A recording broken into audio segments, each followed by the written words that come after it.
Queen Alara stood silently on the highest balcony of her palace, the wind tugging gently at her silver robes. Below, the kingdom stretched in green fields, golden towns, and sparkling rivers. Yet all of it seemed dull to her eyes. For 7 long years her heart had carried an emptiness no crown or jewels could fill. Her daughter, Princess Leora, had disappeared without a trace during the festival of the Eastern Lights. The memory of that day haunted her like a shadow she could not shake. Leora had been laughing, chasing fire-lit lanterns, her small hand slipping into Alara's for a brief shining moment. And then, nothing. The festival had ended in chaos. Guards searched every road, every forest, every distant village, but no one had seen her. Messages were sent far and wide. Magical spells were cast to locate her. Prophets were consulted. Yet every answer ended in silence. The people whispered that the princess had been taken by fate, or perhaps by a rival kingdom. Only Alara knew the truth. Her heart refused to accept anything but hope. She believed deep down that Leora was alive, somewhere out there waiting to return. Inside the palace, the halls were quiet, almost mournful. The walls, decorated with tapestries of past kings and queens, seemed colder without Leora's presence. Alara would walk through the corridors, touching the carved doors where her daughter used to play hide-and-seek, imagining Leora peeking from behind them with sparkling eyes. At night, when the stars painted the sky like tiny flames, Alara would sit alone in the princess's old room. She would run her hands over the soft blankets and tiny gowns, breathing in the faint scent of her daughter, holding on to memories that felt like fragile glass. The queen's advisors tried to fill the void with politics, strategies, and court matters. They urged her to move on, to focus on the kingdom's future, but Alara could not. Every royal decree, every ceremony, every smile she gave her people felt hollow because her own daughter was missing. The court learned to tiptoe around her sorrow, speaking in hushed tones when they noticed the queen staring blankly at empty doorways. Alara did not blame them. They could not understand the love of a mother for a child lost in the vast unknown. Even in her grief, Alara was determined to honor Leora's memory. She would keep her daughter's room as it was, preserve her toys and books, and hang the sketches Leora had drawn on the walls. The queen would walk the palace gardens, imagining Leora running barefoot through the flowers, her laughter echoing in the air. Sometimes Alara swore she could hear the faintest giggle carried by the wind, and she would close her eyes, holding on to that hope like a lifeline. Yet beneath her sorrow, a quiet strength grew. Queen Alara refused to let despair define her. She trained herself to be patient, vigilant, and watchful, knowing that if her daughter were still alive, every moment could bring news. Every traveler could be a clue. Every whisper of the wind could carry a secret. And in the deepest corners of her heart, she promised herself this: no matter how long it took, no matter the dangers, no matter the years, she would bring Leora home. And so, day after day, the queen stood on her balcony, staring at the horizon. She imagined a tiny hand reaching for hers, a small voice calling her name, a smile brighter than any jewel she had ever known. The palace may have been silent, the world may have seemed indifferent, but Alara's heart never wavered. Somewhere out there, beyond the mountains and forests, her daughter lived, and someday she would return. Far beyond the palace walls, beyond the forests and hills, a small village rested in quiet peace. Smoke curled lazily from chimneys, and the air smelled of fresh bread and morning dew. Life moved slowly there, untouched by royal matters. Yet the villagers were about to witness something extraordinary. Through the narrow cobblestone streets walked a young woman with silver hair glinting in the sunlight. Her steps were measured, careful, yet she moved with a quiet confidence that made people pause. She held 2 small hands, one in each of hers, and the children walked closely beside her, trusting her completely. Their eyes were wide with curiosity, their faces bright with innocence, yet there was a maturity in them that spoke of lessons learned far too early. The villagers whispered among themselves. Few had ever seen humans like her children in this part of the kingdom, and few had seen such a striking woman, whose presence seemed to command both respect and gentle awe. "Who is she?" an old baker murmured, wiping flour from his hands. "Her hair, it shines like moonlight. And those children, they look brave yet kind." Inside her, the young woman felt a strange mixture of hope and fear. Her name was Leora, though she had not been called that in years. She had grown up in the palace, but life had thrown her into exile and danger, far from the home she remembered. The memory of her mother, Queen Alara, was like a melody she could not forget. Even now, every beat of her heart carried the echo of her mother's love, urging her forward. The children, her own flesh and blood, held her hands tightly, their small fingers wrapped around hers as if their lives depended on it. And in a way they did. They were innocent in the eyes of the world, yet strong in their bond with her. Every laugh, every question, every tiny grip reminded her of who she was. Not just a lost princess, but a mother determined to find her way home. The journey to the capital was not easy. Rivers swelled after storms. Forests seemed endless, and strange creatures sometimes lurked in the shadows. Leora protected the children fiercely, using the knowledge of the land she had gained during her years away. At night, by campfires, she told the children stories of the palace, of her mother's gentle hands, of the grand halls with walls covered in tapestries, of secret gardens where they could hide and play. The children listened with wide eyes, imagining a life they had never known, and in those moments their fear melted away, replaced with wonder and trust. But Leora also worried. What if her mother had moved on? What if the kingdom no longer remembered her? What if the court rejected the children, seeing them only as outsiders? The questions gnawed at her, yet she refused to show the fear in front of the little hands holding hers. She had survived for years on courage and love, and she would not falter now. As the village faded behind them and the first foothills of the mountains appeared, Leora allowed herself a small, hopeful smile. The palace was closer now, and with it the chance to reunite with the woman who had given her life, her love, and her name. She whispered softly to the children, "Soon we will see her. Soon we will be home." The children squeezed her hands in return, and in that silent gesture, an unspoken promise was made. They would face whatever lay ahead together. They would not falter. They would return to the palace as a family, united, strong, and unbroken. The villagers watched them leave the square, whispering about the mysterious stranger with the silver hair and the human children. Little did they know, this was no ordinary woman. This was the lost princess of the kingdom, carrying the seeds of hope and change in the tiny hands she held. And as she disappeared beyond the hills, even the wind seemed to carry a quiet, urgent message. The queen's daughter was coming home. Leora and her children moved steadily along the winding paths that led toward the capital. The mountains rose like silent sentinels, their peaks piercing the sky, and the forest stretched endlessly, dark and mysterious. Each step was a test of endurance, yet Leora felt an inner strength she hadn't known she still possessed. She was driven not just by the desire to see her mother again, but by the need to protect the little lives that now depended on her. The boy, Rowan, often stumbled over roots and rocks, his small hand gripping Leora's tightly. "Are we close, Mother?" he asked one morning, his voice soft but filled with hope. "Not yet," Leora said, brushing his dusty hair from his eyes. "But every step we take brings us closer. Soon we will see home. Soon we will see her." The girl, Alara, skipped beside them, trying to keep her spirits high. "Do you think Mother remembers you?" she asked, curiosity and worry mixing in her young voice. Leora's heart ached at the thought.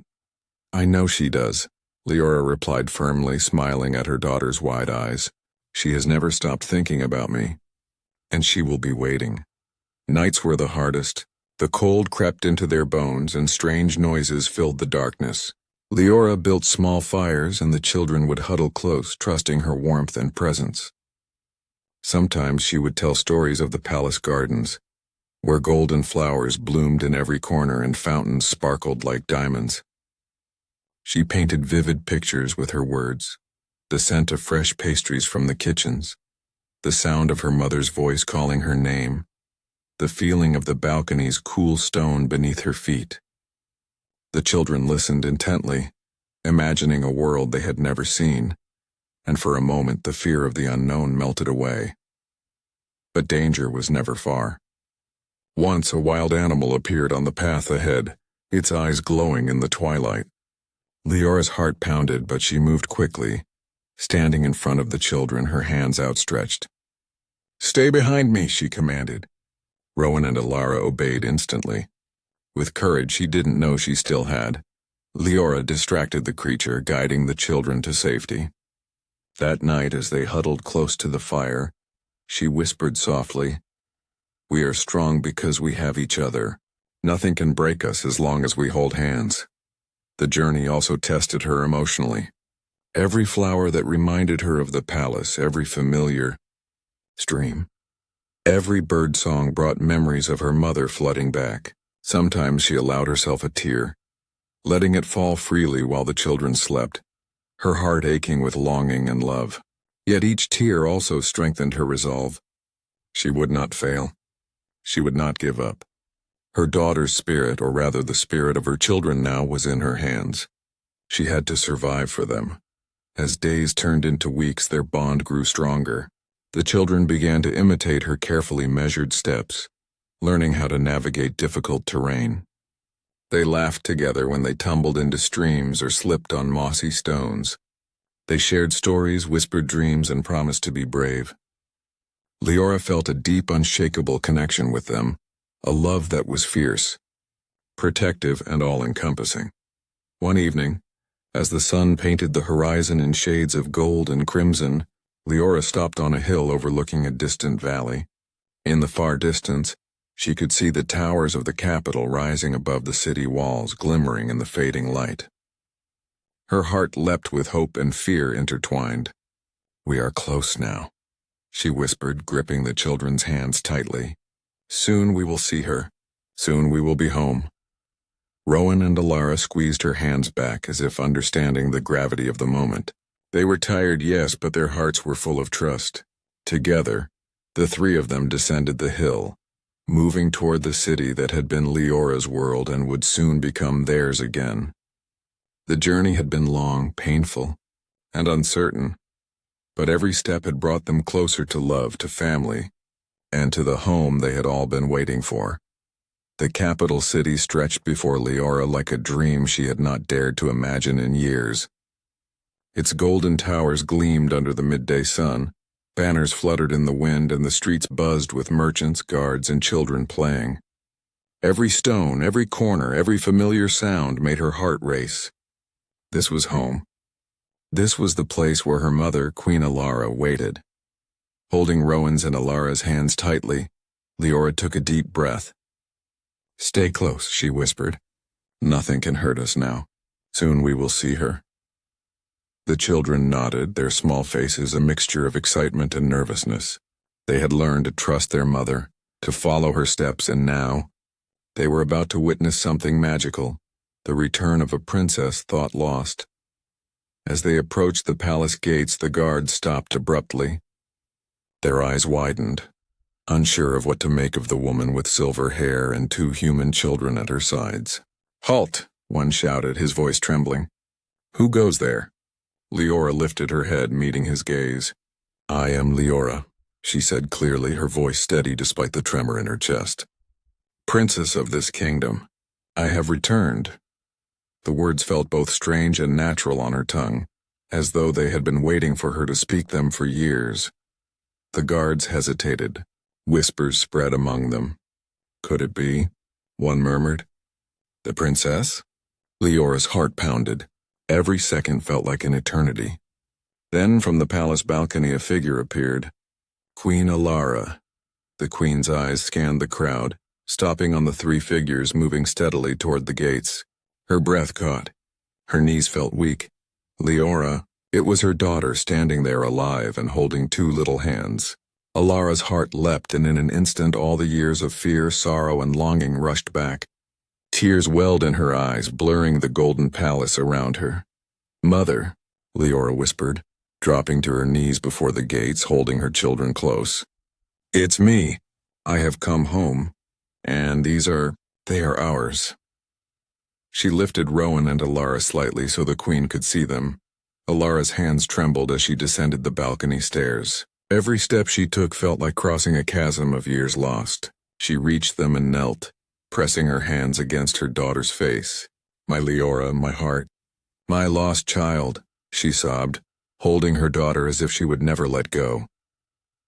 The children peered from behind Leora, shy but curious, and the Queen's gaze softened instantly. "And you are part of my family too," Alara said gently, smiling through her tears. Rowan and Alara felt the warmth in her eyes, the love that wrapped around them like a soft blanket.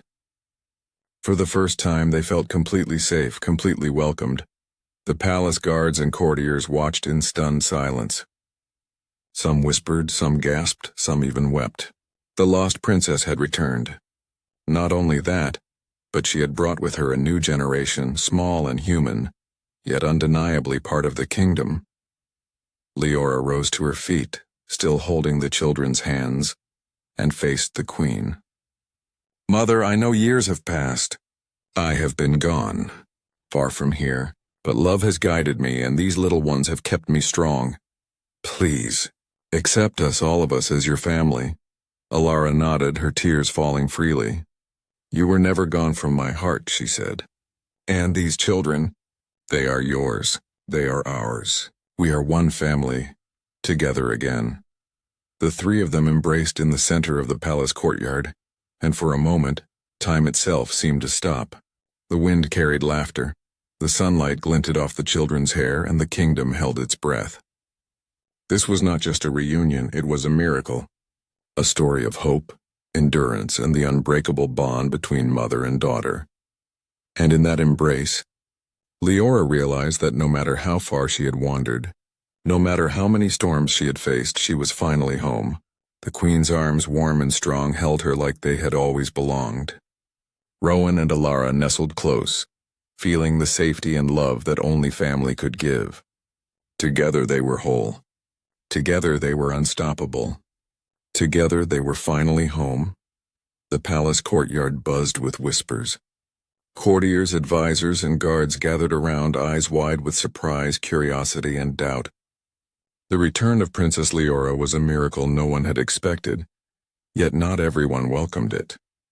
Many were unsure about the human children she brought with her. Murmurs floated through the marble halls. Who are they? How can they belong to royalty? This could cause problems for the kingdom. Queen Alara noticed the subtle tension and straightened her shoulders. She had prepared for Leora's return, but she had not expected resistance so soon. Her gaze swept across the council chamber, meeting the eyes of those who doubted. "These children are part of my family," she declared, her voice strong yet warm. "And my family is part of this kingdom. We will not turn them away." Leora stood beside her mother, holding Rowan and Alara's hands tightly.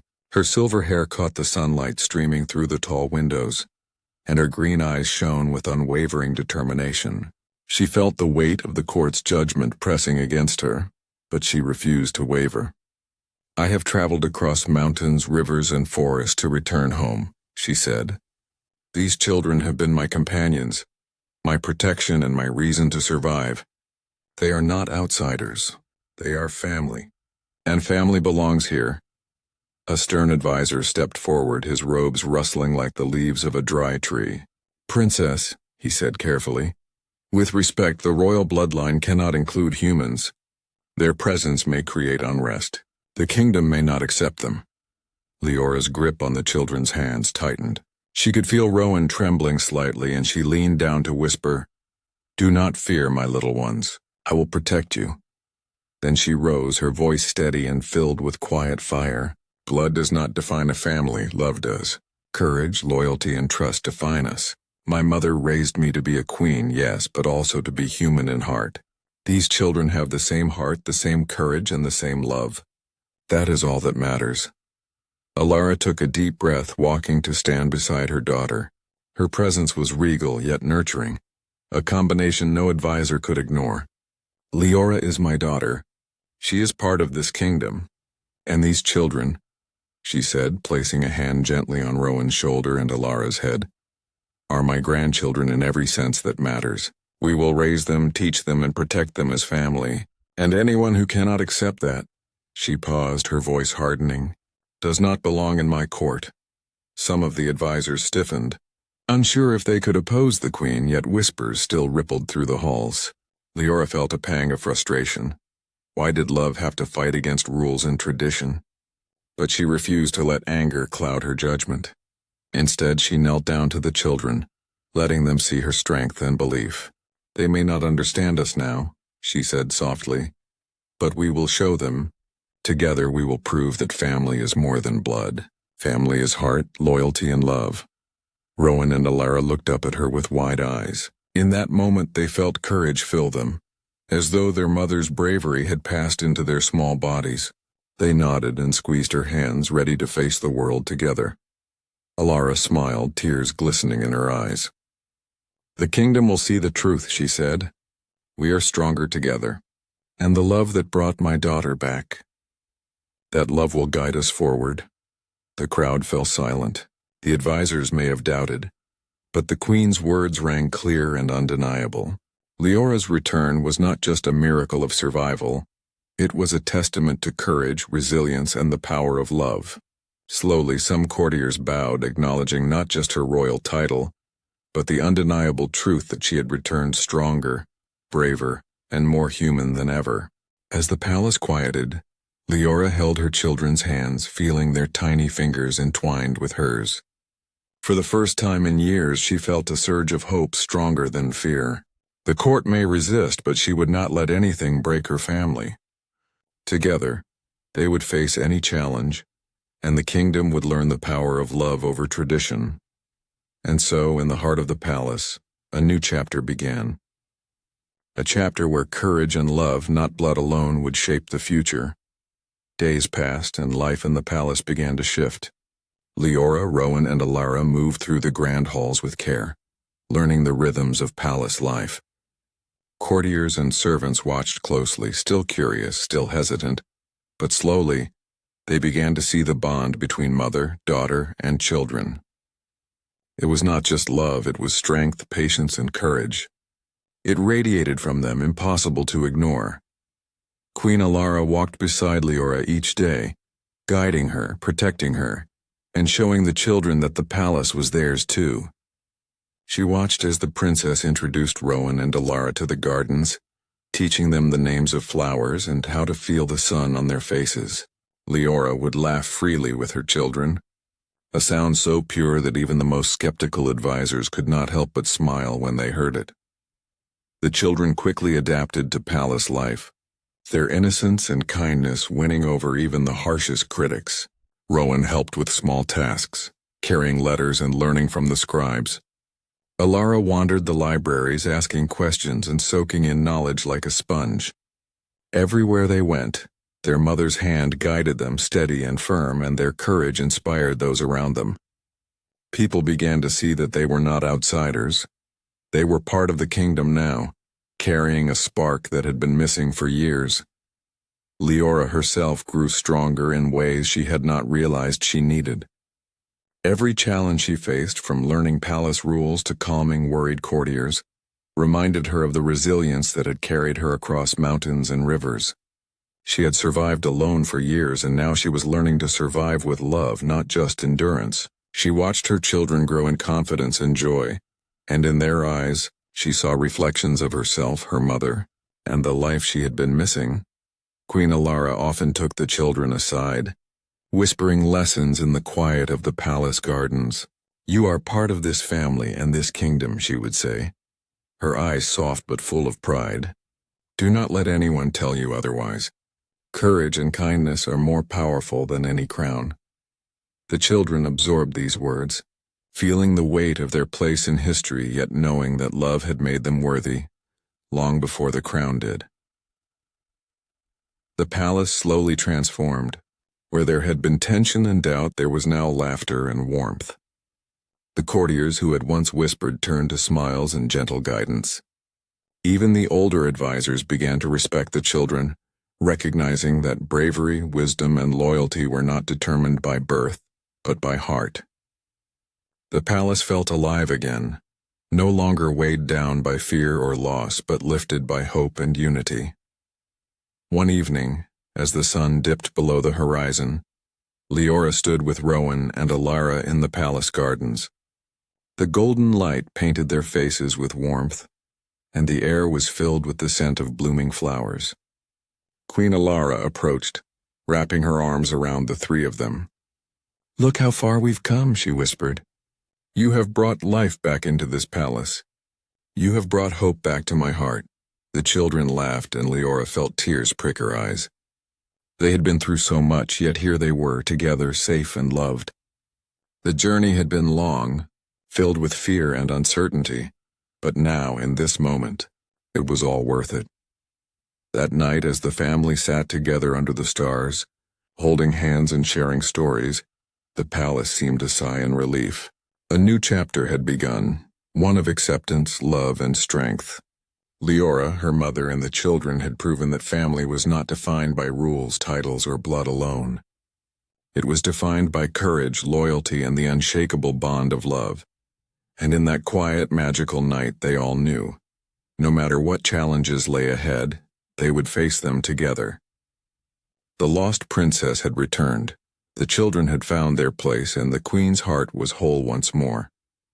The palace was quiet in the early morning, bathed in soft golden light. Queen Alara stood on the balcony, looking out over the city that had witnessed so much change in recent weeks. Her heart was full, finally at peace. After years of longing, loss, and fear, her daughter had returned. Not alone, but with two bright human children who had become a part of the kingdom and of her family. Leora approached, holding Rowan and Alara's hands. The children's eyes sparkled with excitement, yet they also carried the quiet awe of understanding they were now part of something much larger than themselves. Leora's gaze met her mother's, and for a long moment neither spoke. Words were unnecessary. Every glance, every breath, every heartbeat carried the emotion they could not fully put into sentences. Queen Alara stepped forward and took the three of them into her arms. The children nestled between mother and grandmother, feeling warmth, safety, and love that filled every corner of the palace. "You are home," Alara whispered, her voice trembling with joy. "Finally you are home." The kingdom below was waking, but up here on the balcony time seemed to stand still.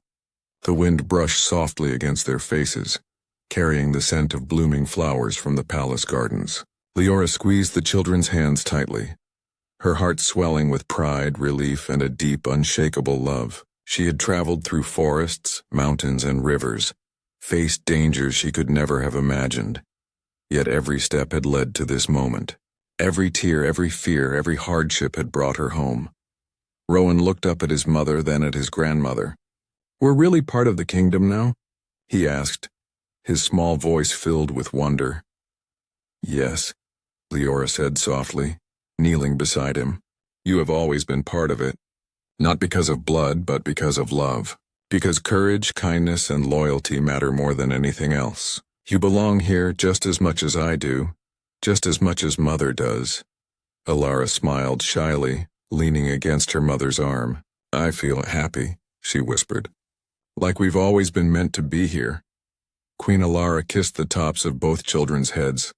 "You are my grandchildren, and nothing will ever change that. You are part of this family, and together, we will protect each other in the kingdom." The palace, once heavy with sorrow and uncertainty, seemed lighter now. Laughter and warmth had returned to the halls. Courtiers and advisors who had doubted the children's place now watched with respect, seeing that love and courage could create a family stronger than any tradition alone. The kingdom was alive with hope, and a new era had begun. Leora gazed out at the horizon, the sun rising higher, illuminating every tower and every path she had once traveled. She thought of all the days she had feared would never end, all the nights spent dreaming of this reunion, and now, standing with her mother and children, she realized that even in the darkest times, love had guided her, had kept her alive, and had brought her back to the place where she belonged. Queen Alara's hand rested on Leora's shoulder. "We are stronger together," she said. "The journey was long and it changed us all, but our hearts are whole again, and we will face the future united." The children held their mothers' and grandmothers' hands, forming a chain of love that could not be broken. Rowan and Alara understood, even in their young hearts, that they were part of something greater than themselves, something magical, human, and eternal. And in that moment, with the palace behind them, the city before them, and the sky above them, they felt it, home, real home, the kind of home built on love, courage, and the unbreakable bond of family. Princess Leora had returned. The children were embraced as part of the kingdom, and Queen Alara's heart was finally complete. The lost years could not take away the love that had always existed. Together they would write the next chapter of their lives, full of hope, joy, and the certainty that love always finds a way to return. For the first time in years, the family stood together on the balcony, holding hands, facing the rising sun. And in that golden light, the kingdom saw what truly mattered. Courage, love, and humanity shining brighter than any crown or jewel. They were home. Strength, numbers, or calculation, it was in heart and humanity. Had heart in abundance,